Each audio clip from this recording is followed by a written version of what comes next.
देखिए सरकार ने पहले ही दिन से आंदोलन किस तरह अलग अलग नाम दिए, लेकिन किसान तस्से मस नहीं हुए हैं और आंदोलन अपनी स्थिति में बरकरार है और हर लोगों के दिल में आंदोलन पहुंच चुका है और जन आंदोलन बन चुका है। जितना ही सरकार ने इस पर लांछन लगाया उतना ही लोगों का इससे जुड़ाव बनता गया है। आप गांव देहात में जाके देखिए, हर आदमी को आंदोलन की खबर रहती है और अपना आदमी यहाँ गाजीपुर बॉर्डर पर आके योगदान दे ना दे पाए, लेकिन हम कोई लोकल स्तर पर कोई कार्यक्रम करते हैं तो वहाँ आदमी बढ़ चढ़ के भागीदार। लेकिन जिस तरह से हरियाणा और पंजाब में किसान आंदोलन बहुत तेजी से आगे बढ़ रहा है, उस तरह से गाजीपुर में नहीं बढ़ रहा है। उत्तराखंड और यूपी के किसान नहीं आ रहे उस संख्या में। बिल्कुल, अगर उत्तराखंड, यूपी, हरियाणा और पंजाब में बढ़ रहा है बहुत ही अच्छी बात है, वहाँ के लोग जल्दी बॉर्डर पे पहुँचते। लेकिन यूपी के और उत्तराखंड के आप जगह, उन्हीं के लोकल जगह पर आप कोई प्रदर्शन करवाइए उनसे कलेक्ट्रेट में, तो बहुत बढ़ चढ़ के भागीदारी लेते हैं। यहाँ आने से लोगों का खुद काम है, कुछ आर्थिक स्थितियाँ भी हैं जो लोग नहीं आ पाते हैं, उनकी वजह से थोड़ा सा हरियाणा पंजाब मजबूत है तो लोग वहाँ से चल देते हैं। तो आर्थिक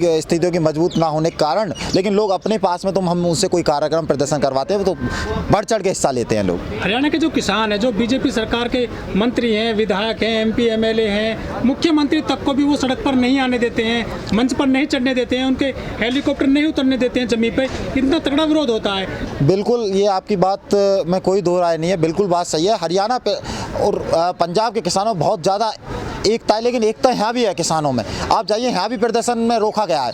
मुख्यमंत्री जी के सामने एक बुजुर्ग ने आके खाट लगा दी थी कि आप हमारी गली में प्रवेश ना करें, योगी जी के सामने। तो ऐसा नहीं है, प्रदर्शन यहाँ भी उनके खिलाफ होता है, मुख्यमंत्री वगैरह, लेकिन उस हिसाब से नहीं हो पाता जिस हिसाब से हरियाणा पंजाब में हो पाता है। उसमें आंदोलन आगे स्थिति में बढ़ रहा है। जगह जगह आप देखिए, यूपी में जगह जगह टोलों पर प्रदर्शन होने लगा है और हरियाणा पंजाब वाला ही माहौल यूपी में अब बनने जा रहा है। क्या लग रहा है, मतलब 4 महीने हो गए हैं, कोई वार्ता के लिए नहीं बुलाया गया किसान संगठन को?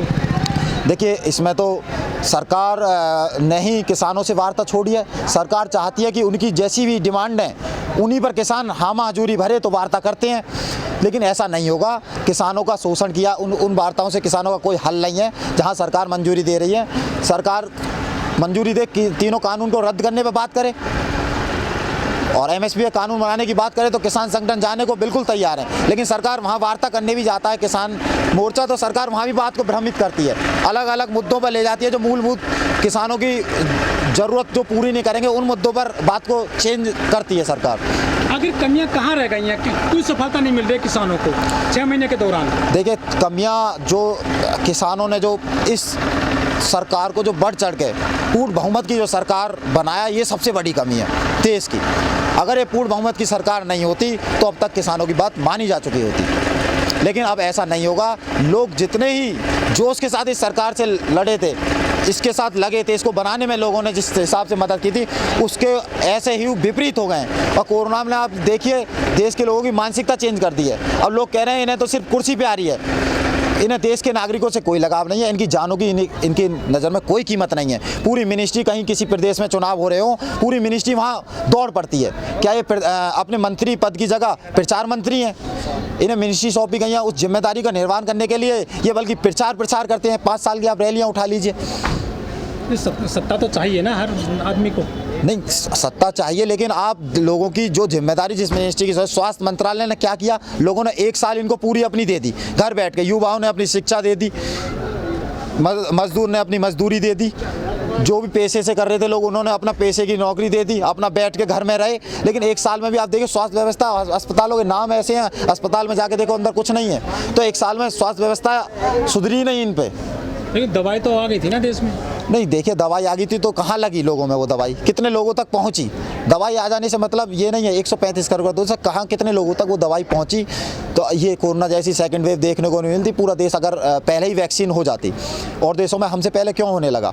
नहीं, ये तो सरकार की जिम्मेदारी। भ्रामक स्थिति तो सरकार के खुद मंत्री फैला रहे हैं, सरकार के जो सहायता करते हैं, सरकार के फैला रहे हैं। बाबा रामदेव का बयान देख लीजिए, वो खुद वैक्सीन के खिलाफ बोल रहे हैं, और जबकि इन्हें ज़रूरत होती है तो जाते हैं स्वास्थ्य व्यवस्था एम्स में ही जाते हैं। ये बाबा रामदेव जैसे लोग जो बीजेपी सरकार को बनाने में बहुत बड़ा पाहे का काम किया है, वही वैक्सीन के खिलाफ बोले, तो भ्रामक स्थिति खुद फैला रहे हैं देश में। आखिर बाबा रामदेव के सिर पे किसका हाथ हो सकता है? बाबा रामदेव के सिर पे, देखिए, बाबा रामदेव का, अभी बाबा रामदेव के खिलाफ कैसे बोले बीजेपी? बहुत उनकी संस्कृति, उनसे बहुत लोग जुड़े हुए हैं। तो बाबा रामदेव तो खुला ओपन चैलेंज दे रहे हैं, किस बात दे रहे हैं कि कोई मुख्यमंत्री का बाप भी मुझे गिरफ्तार नहीं कर सकता। उसका कारण यही है कि बीजेपी को बड़ा चढ़ा के फंडिंग और लोगों की मदद देने में बाबा रामदेव का धर्म के नाम पे मोड़ने में बीजेपी की तरफ बहुत बड़ा योगदान रहा है। कोई आम आदमी, लेखक, रिपोर्टर या साहित्यकार या कोई एक्टिविस्ट कुछ बोलता है सरकार को लेकर तो उसको जेल में डाल दिया जाता है, उन पे एफआईआर हो जाती है। लेकिन बाबा रामदेव ने एक बात बोली है कि किसी में औकात नहीं है कि मुझे गिरफ्तार कर ले। ये तो गैर संवैधानिक बात है। इस चीज़ को पूरा देश देख रहा है कि आज एक बहुत बड़े चैनल के माध्यम से बाबा रामदेव खुला चैलेंज दे जाते हैं और एक उन जो कोरोना वॉरियर हैं हमारे, उनके खिलाफ एक भद्दी टिप्पणी कर जाते हैं जिनका सम्मान करना चाहिए। जिनका सम्मान कितना भी हम उन्हें सम्मान देने लगे, उनके सम्मान को हम पूर्ति नहीं कर सकते। आप उनको अभद्र टिप्पणी दे जाते हैं पूरे बड़े चैनल पर। तो इसको पूरा देश देख रहा है कि इनकी कैसी दोहरी बीजेपी की मानसिकता है। बाबा रामदेव बीजेपी के आदमी, इसमें कोई दो राय है नहीं।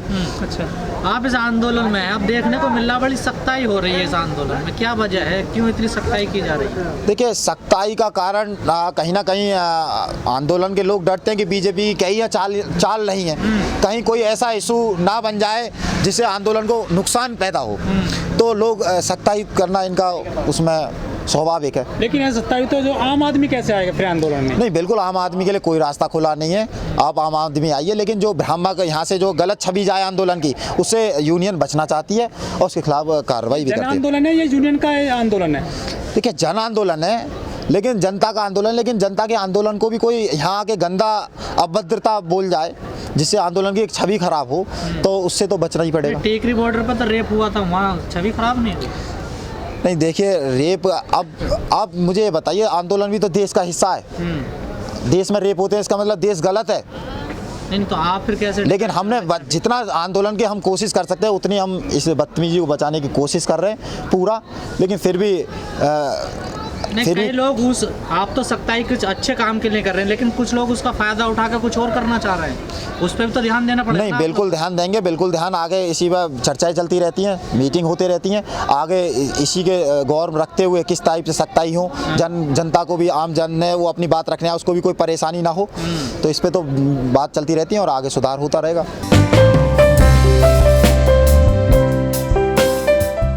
लेकिन अब यहाँ यूपी का किसान अब रोजाना बढ़ने पड़ेगा आंदोलन पे। हाँ, और बॉर्डर पे आंदोलन में हर जगह। लेकिन ताऊ अगर बातचीत नहीं होगी सरकार से तो कैसे बढ़ेगी यार? सरकार को तो बातचीत बेटे आज ना आज के दिन करनी पड़ेगी, हर हालत में करनी पड़ेगी। सरकार ये ना करेगी, अगली करेगी। हम यहाँ से हटेंगे जब मनवा देंगे अपनी बात। आपको उम्मीद है कि सरकार नहीं मानेगी? अगली की बात करते हैं आप, हर बार 2024 की बात करते हैं। नहीं, ये भी नहीं मान पाएगी तो अगली मानेगी, लेकिन जब तक हम हटेंगे नहीं यहाँ से। अगली की क्या गारंटी है वो मानेगी? मानना तो पड़ेगा एक न एक दिन। ये हम हैं अन्नदाता, अभी हमारे लोगों की कमी है कुछ। जब हम एक दाना गल्ले का किसी को नहीं देंगे तो गवर्नमेंट खाली 3 साल खिला सकती है। 3 साल तो एक दिन एक दाना भी आएगा गवर्नमेंट के पास नहीं है। तो हम अपना सुनो, हम जो अन्नदाता हैं, हम गवर्नमेंट का कर्जा पटाते हैं अपना गल्ला बेच के मंदे रेटों में, और अपने बच्चों को भूखे रखते हैं। ना ब्याह शादी का कर सकते, ना कोई कार्य कर सकते, ना पढ़ा सकते, ना लिखा सकते, ना दवा गोली करा सकते। हर आदमी कह रहा है कि अब गवर्नमेंट का लेंगे देंगे नहीं। ताऊ आखिरी सवाल आपसे एक, हर आदमी कह रहा है कि अन्नदाता सड़कों पे बैठा 6 महीने से संघर्ष कर रहा है, सर्दियां निकल गई, अब गर्मियों में बैठा है, बीच बीच में बारिश आती है, तूफान आती है, टेंट उड़ जाते हैं, तमाम लोग कह रहे हैं, लेकिन सरकार नहीं मान रही इस बात को। सरकार कह रही है कि ये लोग बिचौलियां हैं, ये बिचौलिया लोग बैठे हैं। ये गलत बात है, बिल्कुल बिचौलिया नहीं है, ये कतई बिल्कुल असली किसान हैं, असली किसान हैं। और ये कहने वाले लोग वो लोग हैं जिनके दर्द नहीं होता है, वो दर्द को क्या पहचानेंगे।